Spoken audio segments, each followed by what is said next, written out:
If you have washed your fabric before you cut it, you may want to steam it to flatten out the wrinkles. And then you want to check it and see if your fabric has nap or direction.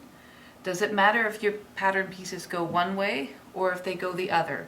Because if your fabric does have direction, you want to make sure you don't cut it upside down. If you're not sure, check with me. And then you're going to have a partner. Each of you grab an opposite diagonal corner and pull on the fabric. Pull so that you straighten the grain. First do one corner and then do the other corner. And then you're going to take your fabric and fold it in half with the good on the inside. You're going to match up the two selvages, the two finished edges.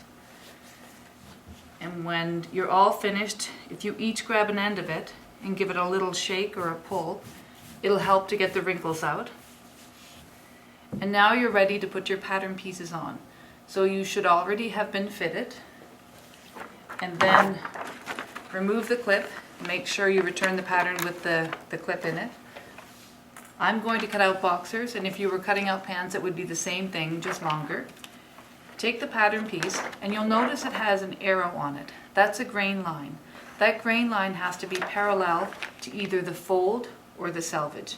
So place the fabric closer to the selvage and put the other pattern piece below it, not leaving very much space because you don't want to waste fabric.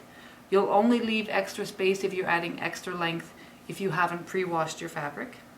Now you can either eyeball that the arrow is parallel, or you can take a ruler and measure it from the top of the arrow to the selvage and then from the bottom of the arrow to the selvage, and that number should be the same. When you're sure your pattern's in the right place, put on weights to hold down the pattern, as many as you feel comfortable. And then take a piece of tailoring chalk, whatever color you feel will show up well on your fabric. And notice I'm drawing on the wrong side of the fabric so that if I make a mistake, it's not going to be visible. So trace just on the outside of the pattern all the way around. Do it on both pieces.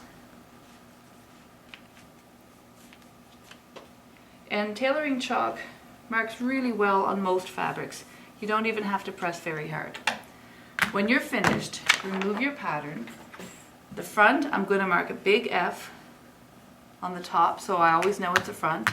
And when I cut it out, on the flip side I'll also mark an F. On the back I'll mark a large B so we don't confuse the pieces. And now I'm going to trace and cut out the bag.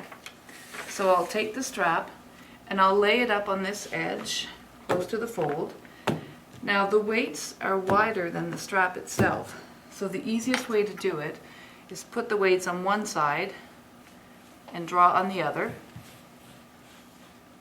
and then move the weights to the other side and then finish drawing that other side.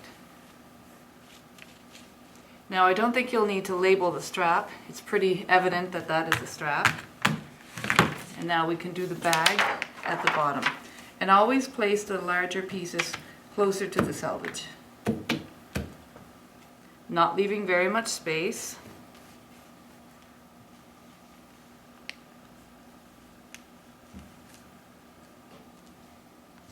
Okay, now I'm ready to cut.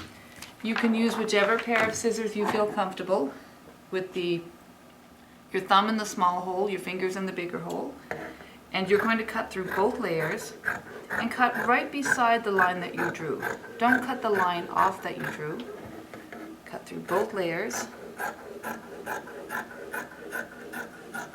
And you don't have to worry or feel that you need to be perfect in your cutting. First off, it's not possible.